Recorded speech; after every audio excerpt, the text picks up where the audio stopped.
Live from Leimert Park, USA, I'm Tavis Smiley. You're listening to KBLA Talk 1580.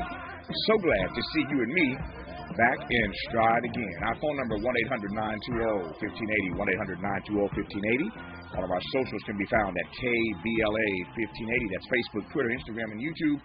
Everything at KBLA 1580. Let me also invite you to download our app at KBLA 1580. Download the app and take us with you anywhere in the world and listen to us in real time, but only if you download the app right now at KBLA 1580. Should you miss us any day in real time, check out the podcast of this program by going to the app, the website, Anchor, Spotify, so many places to get the podcast of this program and listen at your leisure should you miss us any day in real time. But I am delighted to have you along live with us in real time for the next 3 hours. Let me also invite you to follow me on Facebook and Instagram at The Real Tavis Smiley and get Twitter updates at Tavis Smiley.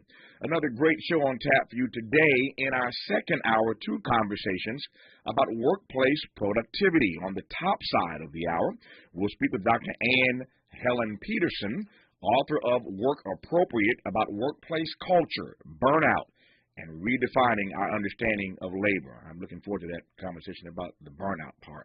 On the B side of hour two, a conversation with Dr. Misha Ann Martin, Director of People Analytics, on the work human to discuss psychological safety at work and how it impacts productivity and effectiveness.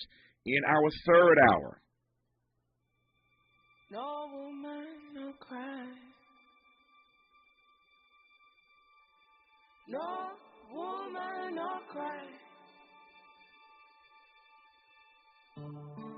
I remember when we used to sit in a government yard in Trenchtown, over serving the hypocrite, mingle with the good people we need. Good friends we have, and good friends we've lost.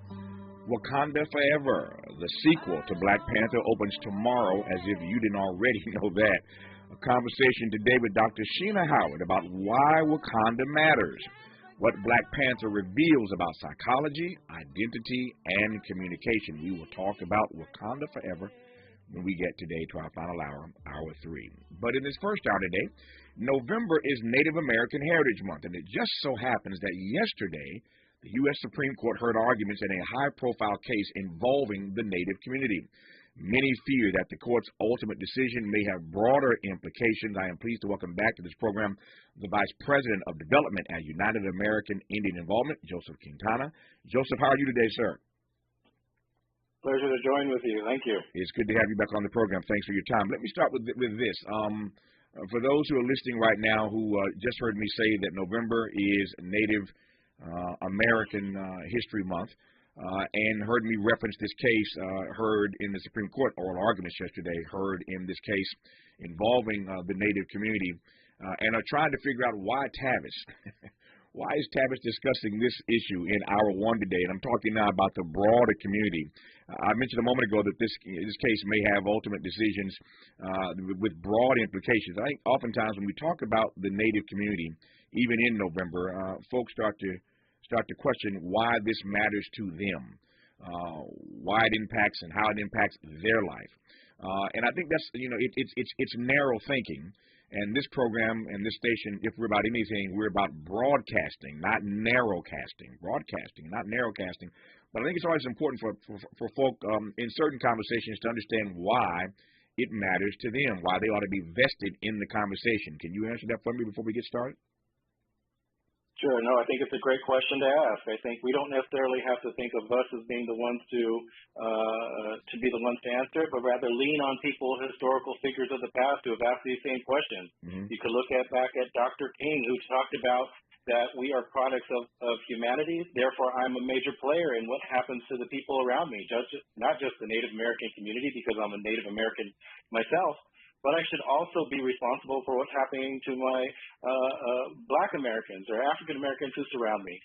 when they are racially profiled, when issues of inequality impact them, it impacts me as well. And for me not to make a stance, for me to be inactive or to be voiceless means that I condone that in some way. So I think us as people here living in Southern California, for us not to think that we're not responsible for our brothers and sisters who are red, who are brown, who are black, or any other minority group, I think it's important conversation to have. I think it's also an important conversation in regards to what Dr. Cornel West has described as empire. Mm-hmm. When we talk about the role of empire in today's modern context, you know, removal of American Indian children isn't nothing new. It's happened for hundreds of years. It's just how much have we allowed this to continue? And as much as we talk about civil rights and we talk about inequalities and we talk about the history of this, we also have to talk about a truthful representation of what's happening to all of our people. Because if it's allowed to happen to Native children, it's allowed to happen to immigrant children who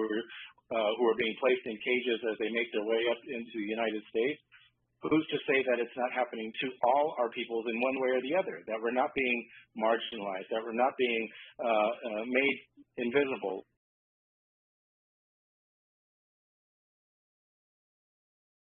In 1800,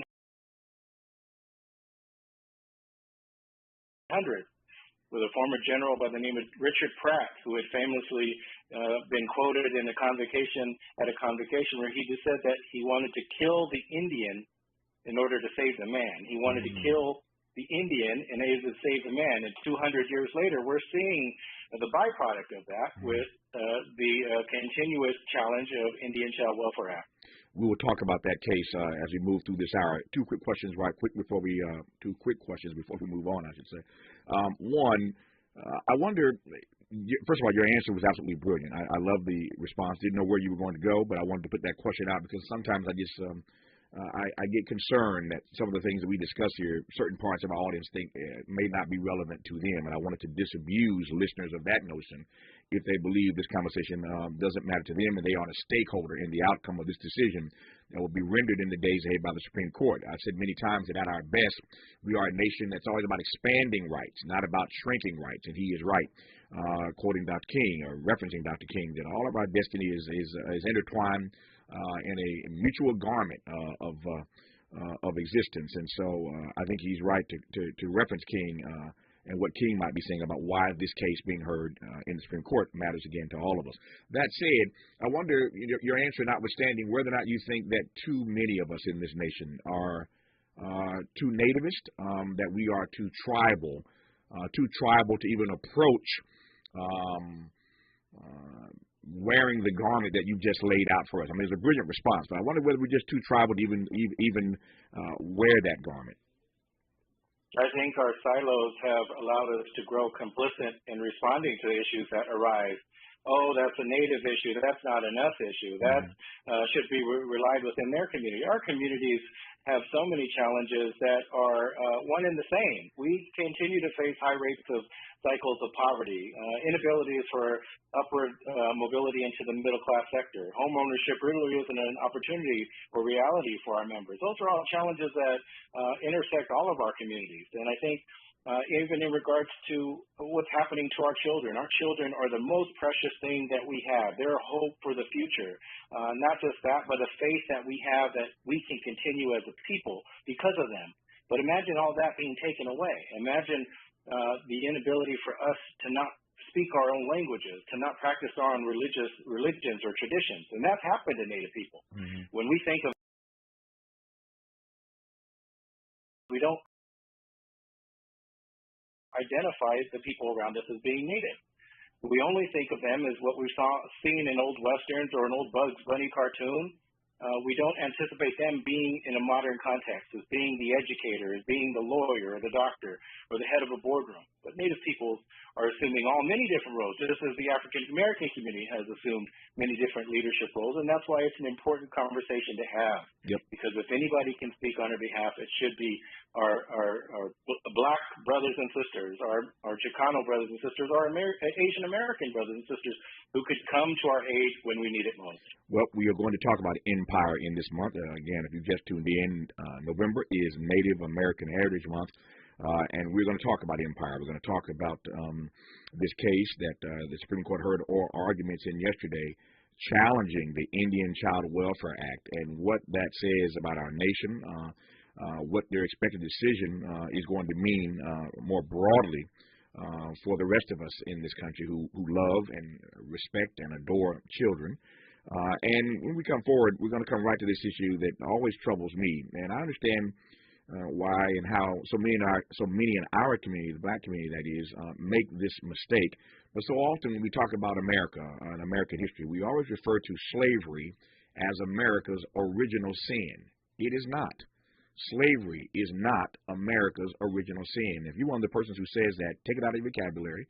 Stop saying it. It's not true. Again, we're well-meaning and well-intentioned when we say it, but slavery is not America's original sin. But we will talk about that and more when we come forward in this hour with Joseph Quintana. You're listening to KBLA Talk 1580. Be sure to like and follow Tavis Smiley at The Real Tavis Smiley and get Twitter updates at Tavis Smiley. The conversation continues when we come forward. Hi, I'm Sedarius Blaine, actor from the Jumanji movies, The Big Leap on Fox, Charmed, and more. I started an all-inclusive luxury travel club called Top Shelf Getaways that's now visited 14 countries in the last 2 years and counting. Now, we're rolling out our local staycations so you can experience the excitement and spirit of adventure that we're known for right here in Southern California.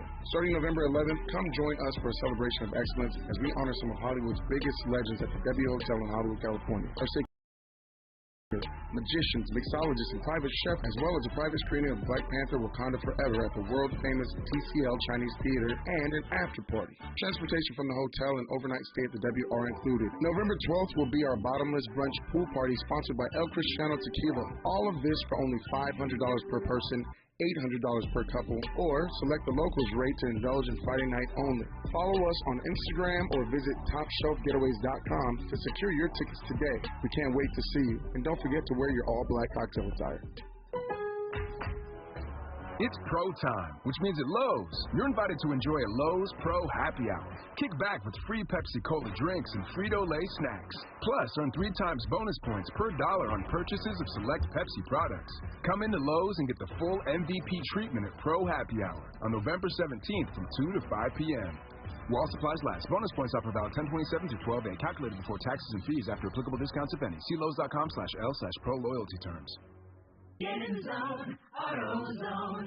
Welcome to AutoZone. What are you working on today? Thinking about gas mileage. You know, changing your oil with a full synthetic oil like Mobil 1 can help your engine get more miles. Right now, you can get 5 quarts with an STP extended life oil filter for only $37. You need for better fuel efficiency at any of our 6,200 stores or on AutoZone.com. Get in the zone, AutoZone. Restrictions apply. This Sunday and every Sunday is the African Marketplace and Drum Circle Community Market. Get free groceries, essential resources, and buy black from local merchants of arts, beauty, custom black merchandise, and more. Choose from a wide variety of cuisines, custom-made clothing, jewelry, and a lot more. Experience the true essence of Africatown at Lamert Park every Sunday from 11 a.m. to 5 p.m. Join the Drum Circle, dance, enjoy live performances, connect with other conscious black people. Experience black excellence every Sunday in Africatown at Lamert Park. You can find us on Degnan Boulevard near Vernon and Crenshaw in the heart of Africatown at Lamert Park. That's the African Marketplace and Drum Circle Community Market. Join us for music, shopping, food, and fun this and every Sunday. Support black businesses, recycle black dollars, and feed your soul. The African Marketplace and Drum Circle Community Market every Sunday in Africatown at Lamert Park.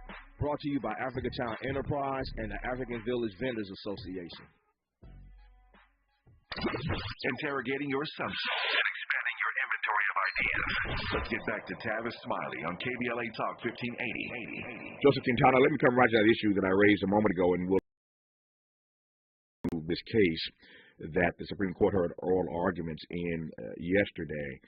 So you heard me say a moment ago that so many people in the African American community who are well-meaning and well-intentioned always refer to America's original sin as slavery. It is not, but when you hear that, how do you process it?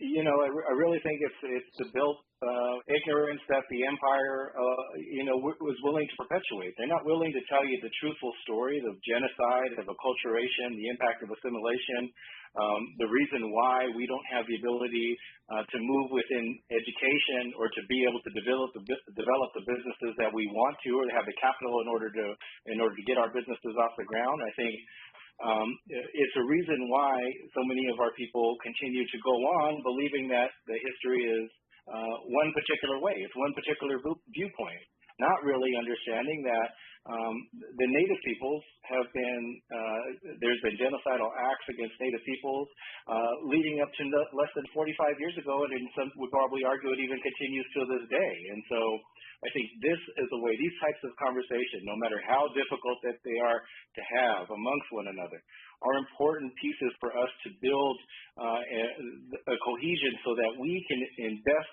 address these issues rather than continue to sweep them under the rug. Mm-hmm. So let me go straightway now to this case that, again, the Supreme Court heard oral arguments in yesterday. Take it away. Tell me about the case. The case is in regards to a young child, 4 years old, who's been adopted into a non-native family. And because of the Indian Child Welfare Act, which was created less than 45 years ago in 1978, go figure, it was the same year American Indians actually had the right to practice our own religions freely. So American Indians finally have the authority as far as what happens to those children who were removed from those Indian homes. At that particular time, American Indians were being removed at 25 to 35% rate all across the United States. That's almost half the entire population of young children were being removed at that time, but over 85% of those children were being placed into non-native homes, meaning those abilities to understand their cultures, their native identity, or to speak their languages, those ties were being formally severed. And so this had been a byproduct of what had started with the 1800s in the boarding school era, where American Indians were forcibly removed and placed into centralized locations across the United States. There had also been, during this time in the 1800s and start of the 1900s, where American Indians were being adopted into non-native homes by a program called Friends of the Indians. So you would think an organization called Friends of the Indians, they would have the native people in mind. Mm-hmm. Instead, no, they were practicing assimilation. They were just doing it in a different way. They were trying to do it to say that native peoples couldn't take care of their children, that we didn't know what was best for them, that we couldn't best educate them or prepare them for adulthood. But really, it was nothing more than to take children away and make them more westernized. And so it isn't until 1978 do American Indian tribes actually have a say as far as what happens to those children.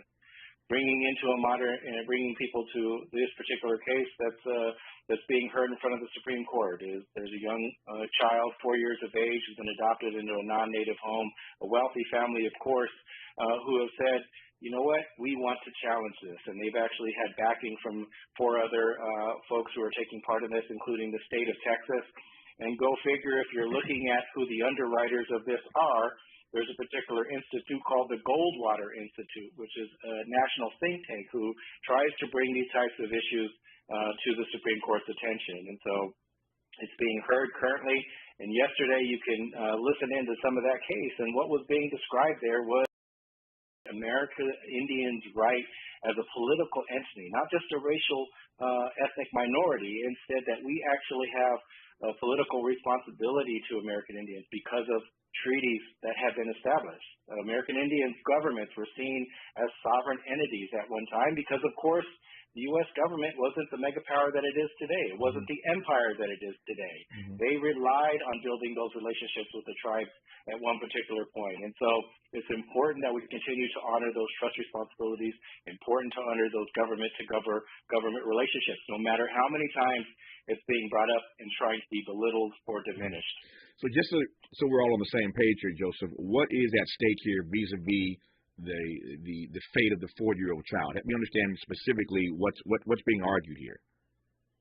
What's being argued is that the child isn't formally a citizen of the tribe, although the child has ancestry to a particular tribe. Mm-hmm.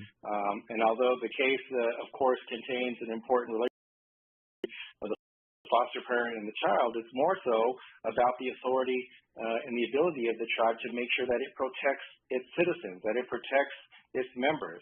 Of course, many other things come into play because of this, because of the trust responsibility around housing, around healthcare access, around the education of our members. There are certain things that the trust or the U.S. government has a trust responsibility in order to provide American Indians. And so these are some of the things that are continuously brought up because of this. It could challenge many other aspects that have been laid out over the years. Let me try this another way, because, again, I want to make sure that we all are on the same page here.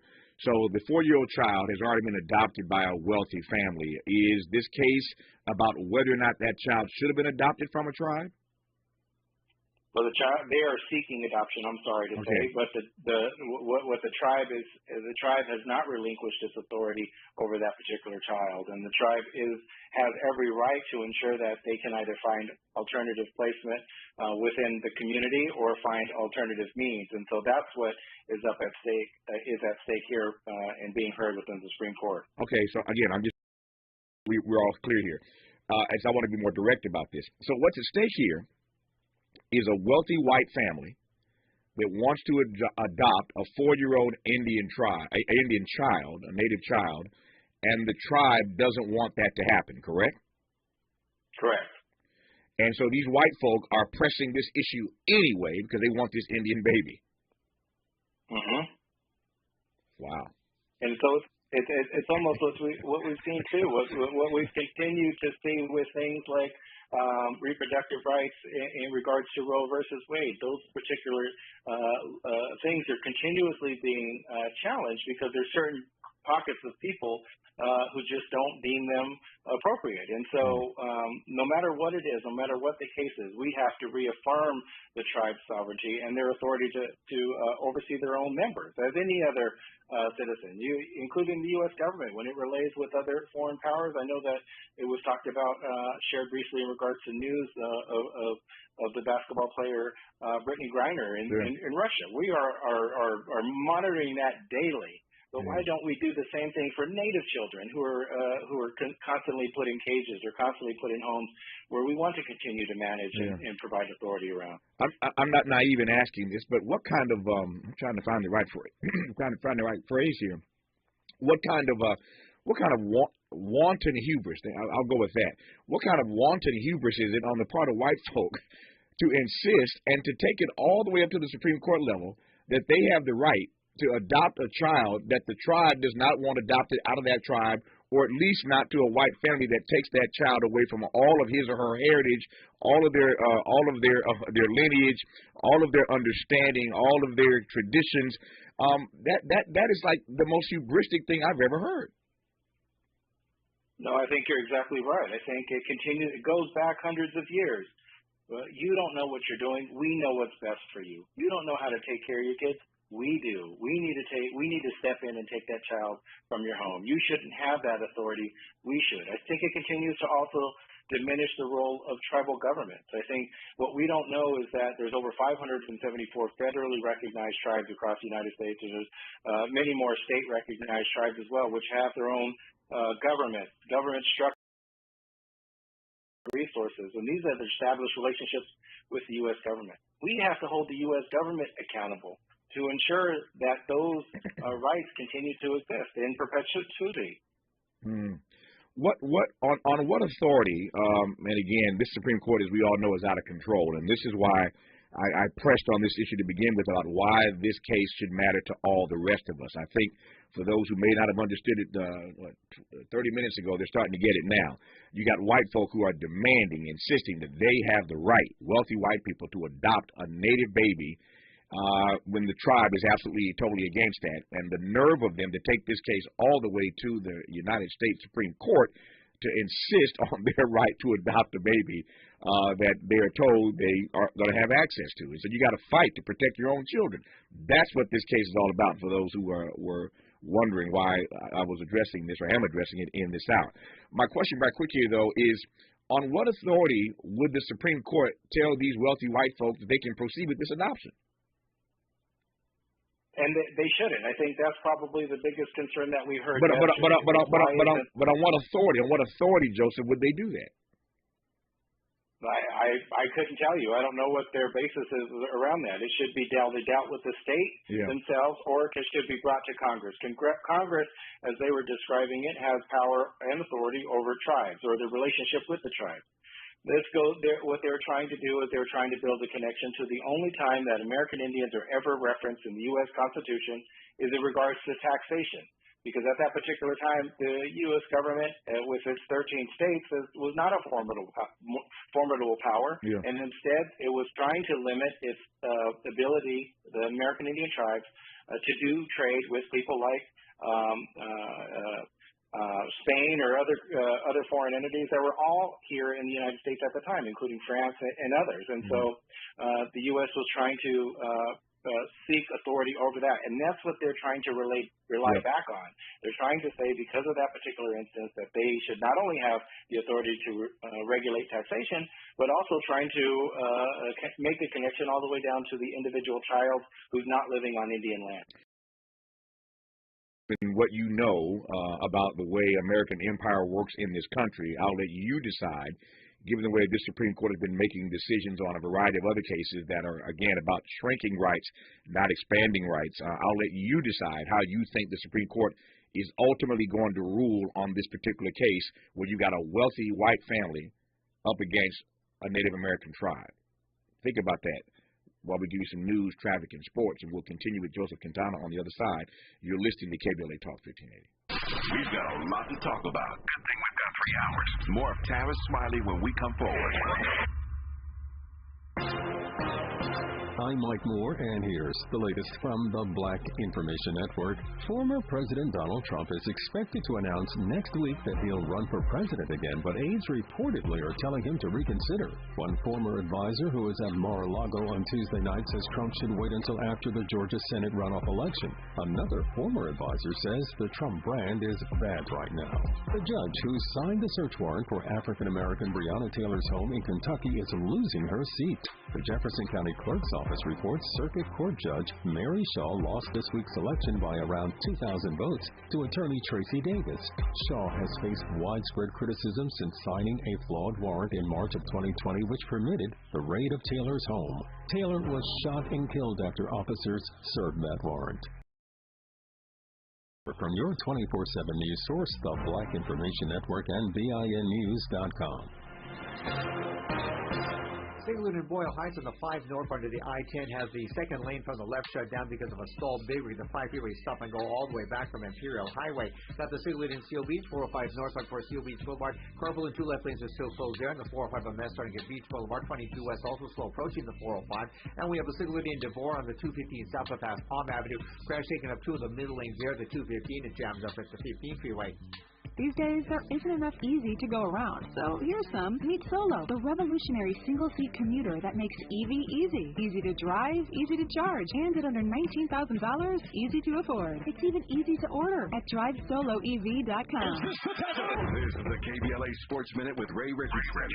The Lakers had more concerns than losing their 9th straight game to the Clippers last night. LeBron James went to the locker room with a possible groin injury with 5 minutes left in the game. The Lakers will know more after LeBron has an MRI today. LeBron had 30 points before he left. A sad development in the Brittany Griner situation. The WNBA star was transferred from a Russian jail to a prison colony where inmates are often forced to do hard labor. Griner's Russian attorneys have not been told of the colony's location. Griner was given a York possession. Rams quarterback Matthew Stafford is in the concussion protocol. His status for Sunday's game against Arizona is uncertain. No debates, no speculation, just the info you need.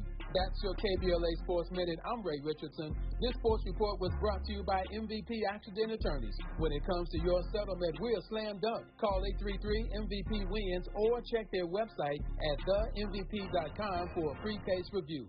When you're the victim of a car accident, hiring the right law firm can be the difference between a rewarding settlement and striking out. Call the pros at MVP Accident Attorneys at 833-MVP-WINS for your free consultation. Call me your MVP.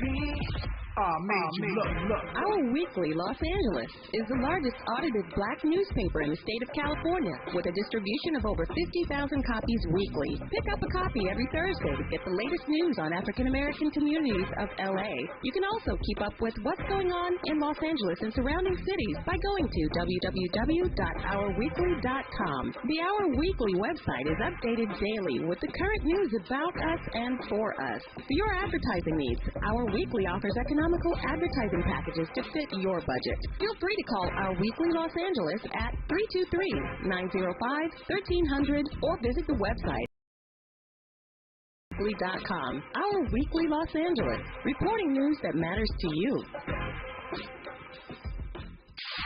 KBLA Talk 1580. We've got a lot to talk about. Maisha Cairo here with a quick recap from my time at JP Morgan Chase's Advancing Black Wealth Tour.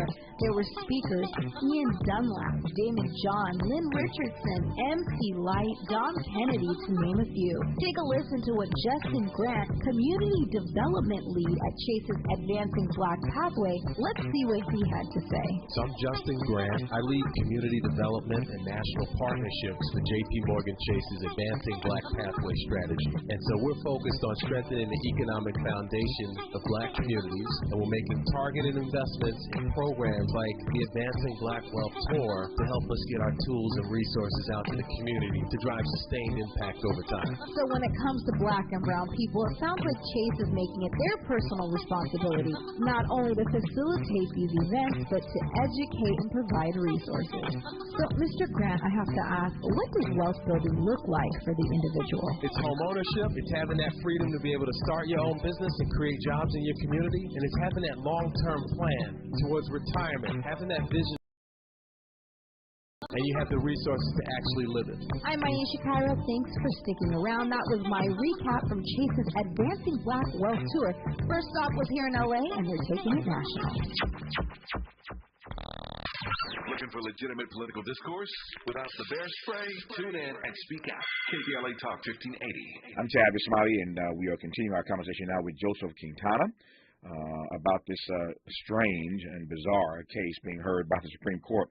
Oral arguments were rendered yesterday in this case, and Joseph Quintana joins us now. He's Vice President of Development at United American Indian Involvement. I'm pleased to welcome him back on this program. So Congress enacted the Indian Child Welfare Act back in 1978, as you heard Joseph say earlier, in an attempt to address the then widespread practice of removing Native American children from their homes and placing them with white families. This case that was heard yesterday is a case being pressed by a wealthy white family who demands that they want their Native baby. The tribe is saying, not so fast. We don't want these children taken up out of here and put into homes where they lose connection to all that they have known and to all that they, the lineage and the legacy to which they, their lives and their futures are attached. And the wealthy white family says, we don't care. We want this baby, and we will go all the way to the U.S. Supreme Court. Never mind what the tribe has to say about it to get this 4-year-old baby. I mentioned to Joseph a few moments ago, in case you just tuned in, that sounds like wanton hubris to me, that wealthy white people would just demand and insist that they have access to this child, to adopt this child, even over the tribe's protestations. So, Joseph, give me a historical sense of how long this has been happening and how often this happens. I'm just trying to contextualize for myself and the audience whether or not this is a random situation or whether non-native families, as you put it, have been doing this kind of mess for years. Oh, it's been happening for years, and I think it's been, like I mentioned previously, it's dating back to the 1800s. I think that there's been a long history of Native children being forcibly removed from their home in order to best assimilate and acculturate them. I think, and every year, Indian Child Welfare Act is continuously being targeted and being brought up for debate rather than being reaffirmed. Of course, ICWA, in its role, it's not foolproof. It's not perfect. There are quite a bit of challenges, but rather than continuing to seek out how we can best improve it to make sure that Native peoples and Native children are properly taken care of, instead it's continuously brought up and trying to be broken down, just like, as I mentioned before, Roe versus Wade. I think everybody's talking about how the impact of that, and now they're scrambling. We're trying to figure out how we can work with the states in order to provide that security for those people to the female population. And the same thing is happening now. We're busy scurrying around to figure out what's the alternative, rather than saying let's hold the federal government responsible and accountable, including the Supreme Court justices as they go out and make this decision. We know just even LA County alone, when we're talking about this, there's over 125 American Indian children in the Department of Child and Family Services right now as we speak. And there's only one identified American. 124 of those children in non-native homes, and usually they don't have access to cultural retention or to access to language or anything like that. So there's really a lack of development for them to seek pride in what it means to be a Native person growing up. This leads to certain things like high rates of suicide ideation. Within the American Indian community, 45% of American Indian women have already had thoughts of committing suicide by the age of 25 years old. We have continuous cycles of poverty, as I described it previously, and we have many other challenges, including substance abuse, that we provide services for even till this day. But making sure that our young people have opportunities so they don't continue to follow down that path. And I think this is really an important time for all of us, including the African-American community, who should be very much mindful of what's happening and how they can best support. Since you mentioned the African-American community, there are two things that came to mind while you were speaking just now, Joe. So let me put them both to you and give you a chance to unpack it for me. Number one, I've been in more conversations than I can count, and not looking forward to the next one at all. But I've had so many conversations in my career about the notion of whether or not black babies should be adopted by white families. To the point you raised a moment ago, you go to any child welfare agency in this country, and I can guarantee you that the babies who've been sitting on the list longest, waiting to be adopted, are black babies. And so we have this debate intra-black America about whether or not black babies should be adopted by white families, and there are always two sides of that debate, right? One side is black babies should be adopted by black families to hold on to their heritage, their legacy, their lineage, etc. Same argument you were making about these native babies. The other side of that argument, obviously, is that these black babies need to be loved. And if a white family is going to love these black babies, then that black baby ought to go wherever it needs to be loved in the way that it needs to be loved. So that debate is always brewing inside of black America when you talk about whether or not black babies ought to be adopted by white families. You see where I'm going with this.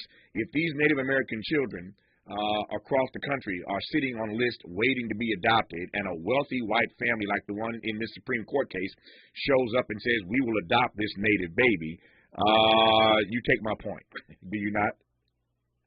I do. I think but we're putting the power and the authority into the white family and sort of allowing the power and authority to sit with the tribe itself, which has that political relationship. And I think no matter whose child it is, whether it's black children, American Indians, anybody, we want the best for them. That is the person who we should be thinking about in all of this, of course. And I myself, I grew up in poverty. I know what that feels like to go to sleep hungry and to go without. And especially how much it means just to feel that sense of love and that love of being. And I think we talked about this previously.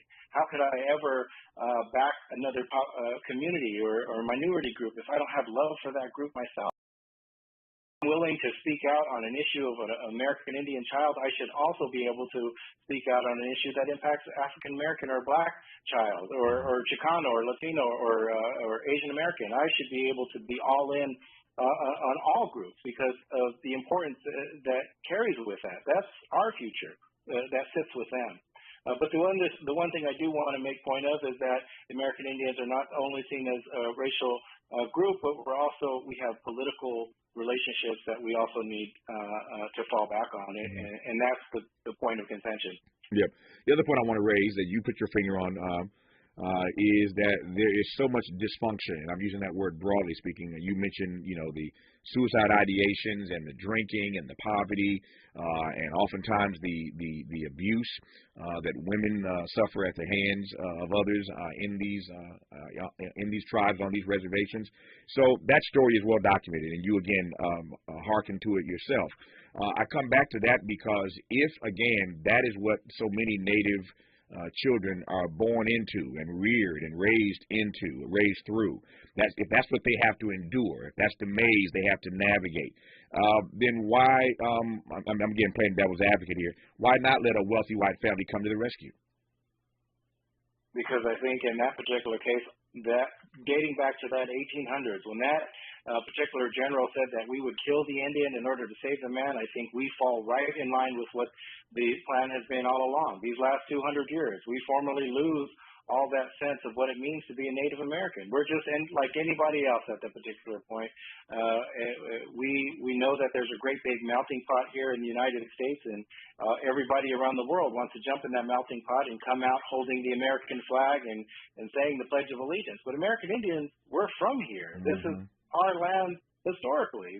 We've been watching this from afar and saying we want no part. We want to be as we want to develop, not because we're forced to, not because of acculturation or assimilation or genocide, but because we've developed and we modernize how we want to. And I think in this particular case, there's tremendous poverty happening in Indian country, tremendous obstacles. I'd be the first to tell you that we should be the ones to help uplift ourselves rather than being solely reliant on others. But we need the help and support of others. But American Indian children should have the opportunity to grow up that of understanding their cultural identity. And if a non-Native family were to come in, and of course they have a great deal of wealth, they have generational wealth, they've also had a much greater head start than we have. That's why when we talk about discrimination, we talk about equality, we're not equal. You guys have a couple hundred years head start than we did. And so I think that's why the tribe should have all to say, even at the last minute, to come in and say, no, we want to continue to monitor this case. We want to have the authority as far as what happens to this. Give up that particular right, and that's up to that particular tribe. Yep. I hear your point loud and clear. When we come forward, I want to ask you, all that said, what the Supreme Court ought to do in this case, as you see it, and what the Supreme Court will do in this case that we're discussing in this hour. Those may be two different things. We'll find out when we come forward. From Joseph Quintana on KBLA Talk 1580. This is KBLA Talk 1580, where truth prevails. The tricky station is down the dial. It's the holiday season. Maisha Cairo here with your K-Black Minute News. Some things to look forward to this holiday season. Whitney fans, Whitney Houston's estate to release fragrance in her honor, reportedly marking one of the first official endorsement deals for the late singer. Available through the Home Shopping Network, Set Beauty, and even Walmart by mid-November. And fans are also thrilled to see the Best Man franchise back on screen, this time as a limited series debuting in December on Peacock. I just love the holidays. What are you most excited about this season? Tweet us to let us know at KBLA 1580, #KBlackMinuteHoliday. Roll out. The all-new Gardena Nissan is proud to be a partner of KBLA, and right Zero Down delivers any new or pre-owned car at Gardena Nissan. They're located conveniently on Redondo Beach Boulevard at Western, and they specialize in helping folks out who have no credit, bad credit, bankruptcies, or repos. The folks at Gardena Nissan will take fantastic care of you and help you get into the car you need and deserve at a spectacular price. Visit them today or shop online at GardenaNissan.com. The all-new Gardena Nissan is proud to be a partner of KBLA, and right now, during their fall sales event, Zero Down delivers any new or pre-owned car at Gardena Nissan. For the best deals, log on to GardenaNissan.com. Zero Down on approved credit. GardenaNissan.com. Roll out. KBLA Talk 1580. We've got a lot to talk about. KBLA Talk 1580, reminding you, when we fight, we win. Central CSO organizes for the rights of the undocumented, quality public education, and supporting in solidarity other communities seeking social justice. Central CSO stands for Chicano X, self-determination, defending public education, and fighting for all oppressed people in Boyle Heights and East Los Angeles. Find Central CSO meetings every third Wednesday. centralcso.wordpress.com or on Instagram @centralcs. This is a community call to action from KBLA Talk 1580. Let's unpack a little bit more with Tavis Smiley. The conversation continues right now. Joseph, as you well know, one of the arguments that are made, in cases like these, is that reverse discrimination argument. That it's not the child, the 4-year-old Native American child who's being harmed, that we are engaging reverse racism against the white family, denying them their rights. How do you respond to, at least to my mind, silly arguments like that? No, I think you're right. I think it is a silly argument. It doesn't necessarily make a difference that it's a white family or a wealthy family or whatever else it is. It's more so the fact about the authority of the particular tribe itself.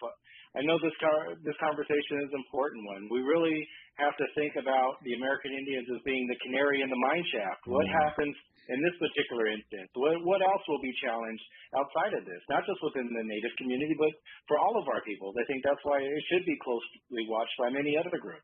Yeah. So to the question I posed a moment ago, what ought the Supreme Court do in this case? We'll come to Congress in just a second and their role in this. But what ought the Supreme Court do? What should the decision be, and what do you think the decision will be? I would love to tell you that I had hoped that the Supreme Court, of course, would reaffirm this, but I think I don't think that that's the right way to be. I think what we need to do is we need to hold these political figures accountable. The Supreme Court justices, of course, they're going to rely on casework that's already been completed. Hundreds and hundreds of years in the past, a lot of these cases are followed up on. But my ability to think that there's faith that should be instilled in this group because I trust them, I just can't say that. I've mentioned several different policies that have been severely detrimental to Native peoples, that have been harmful to Native peoples over the last couple of hundred years. And to think that we're continuously having to fight just to remain as a group, just to remain as Native people as we want to be, those are things that are always going to be contentious battles because we have something they want. They want that aspect of culture. They want that aspect of an identity of lands or access to resources, or to think of our greatest resource being our children. To think that somebody wants them and is willing to take them away from us. I think if there's a time for us to make a stand, it has to be now. I'm wondering two things about the justices. I'm wondering how Clarence Thomas will process this, given that he's married to a white woman. And I'm wondering how Amy Coney Barrett will process this, given, if my memory serves me correctly, that she's adopted. Her family adopted a black child. Am I right about that? I think I am. Amy Coney Barrett has a black child.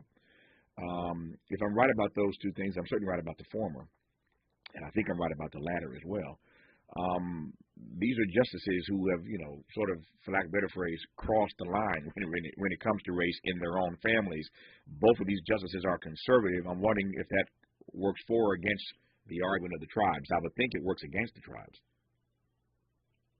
Sure it does. As much as we think that they're going to stay focused in on the law itself and look at what's been done with casework previously, we understand that they're human, that they are, they've brought with certain experiences to get to this point, and several of the justices were appointed by a former president who was severely detrimental to Native peoples, and President Trump, who openly tried to zero out workforce dollars for American Indians, tried to limit healthcare dollars for American Indians. And so I think this is a particular instance where, if at any point in time, if the Supreme Court were to step, I think it's right now in order to reaffirm what's been talked about, the sovereignty of American Indian government. Yep.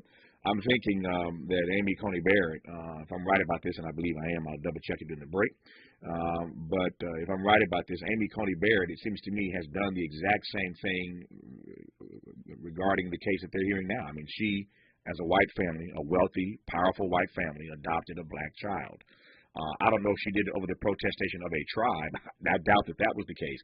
But it's fascinating to me as I think about it that she has been in this situation, and not that she needs to have done that to espouse her conservative views on the votes that she cast.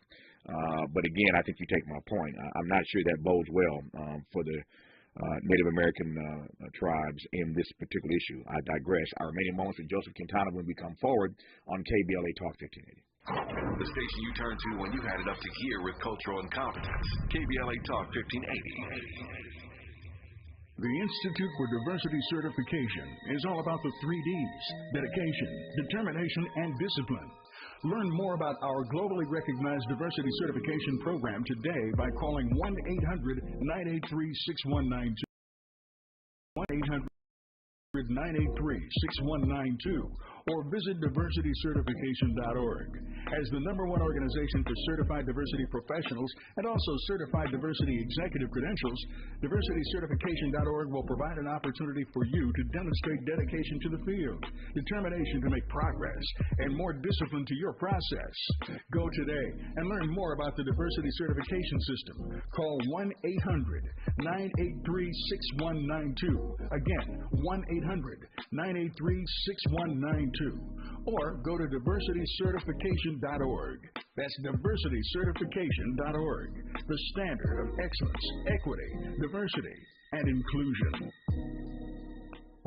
Mornings were made for better things than rheumatoid arthritis or RA. Xeljanz tofacitinib is a pill for adults with moderate to severe RA when tumor necrosis factor blockers did not work well or could not be tolerated. Xeljanz can help relieve joint pain, swelling, and help stop further joint damage. Xeljanz can lower your ability to fight infections. Don't start if you have one. Before and during treatment, your doctor should check for infections like TB and do blood tests. Serious, sometimes fatal infections, cancers including lymphoma and lung, blood clots, serious heart-related events, tears in the stomach have happened. People 50 and older with heart disease risk factors have an increased risk of death. Tell your doctor if you've had hepatitis B or C, have flu-like symptoms, are prone to infections, or have ever had a heart attack, stroke, clot, or other heart problems, or swelling of lips, tongue, throat, or hide. Ask your doctor about prescription Xeljanz. Visit Xeljanz.com or call 1-844-XELJANZ. Health is Wealth and Medicare and Covered California's open enrollment for medical insurance is here. RHJ Insurance Agency can help you find affordable rates and the plan that's just right for you and your family. Call 562-204-6120 for your free quote. Don't leave your health to chance. Open enrollment is here and affordable coverage is just a phone call away. Call 562-204-6120 for your free quote and get the coverage you need. Go to www.rhjins.com. Conversations that matter. You're listening to Tavis Smiley on KBLA Talk 1580. Joseph Quintana, I did confirm during that break that Amy Coney Barrett, Supreme Court Justice, does in fact have a black baby. Not one, but two, in fact. Her wealthy, powerful white family has adopted two black children from Haiti. Again, I don't know the backstory, whether or not there were any protestations about the Haitians involved in this and how she got those two children, but she does in fact have two black children that have been adopted, both of whom are Haitian. Again, I'm not sure how that cuts. And to your earlier point, justices don't just rely on the law because they are humans. They rely on their own experience in the world. And so, again, we will see how this all plays out when that decision is rendered. Whatever the decision is that comes from the Supreme Court on whether or not these wealthy white folk have the right to just run into a tribe and insist and demand that they be allowed to adopt a native baby, whatever the Supreme Court decides, what is the role in Congress here, for Congress rather? How could Congress fix this once and for all? We should go to our congressional leaders and ensure that this doesn't continuously happen to us. And I think even if this gets reaffirmed by the Supreme Court, we need to make sure that we work with those congressional leaders to ensure that all Native children are never impacted by this ever again. I think as we think ahead, I talked about it previously. Our most precious gift is our children. They're our treasures, and we know that.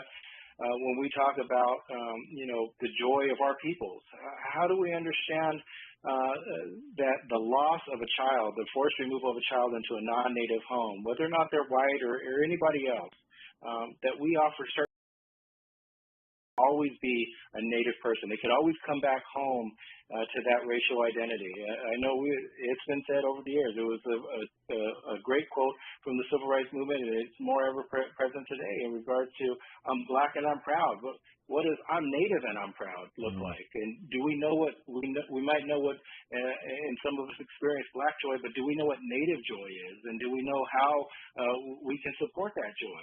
And I think that really ties within the future of our people. We're not going to be here forever. Our legacy lies within those children to perpetuate our cultures and our traditions and our languages. And once those things are lost, at that particular time, that instance of kill the Indian to save the man, they will have fulfilled that promise, and we can't allow that to happen. So I appreciate it. No, I appreciate you coming on, Joseph, and talking about. I go back to where we started this conversation. It's an issue that people at first glance, at first listen, might not think matters to them, but there's something wrong, something way wrong about wealthy white families being allowed to insist and demand that they be allowed to adopt babies when the tribes that produce these babies insist that that is not what they want. And so they end up pressing their claim and their grievance all the way up to the Supreme Court. And I think in the coming months we will see how the Supreme Court rules. But I'm like Joseph, not holding my breath on this one, sadly. But this is why elections matter, right? Elections have consequences and repercussions, including who ends up on the Supreme Court to decide cases like these. Joseph Quintana is Vice President of Development at United American Indian Involvement. Joseph, thank you for your work and witness, brother. Good to have you back on this program. Many blessings to you, sir. Appreciate it. Likewise, friend. Stay strong. Hour 2 of Tavis Smiley after news, traffic, and sports on KBLA Talk 1580. KBLA 1580 Santa Monica. I'm Mike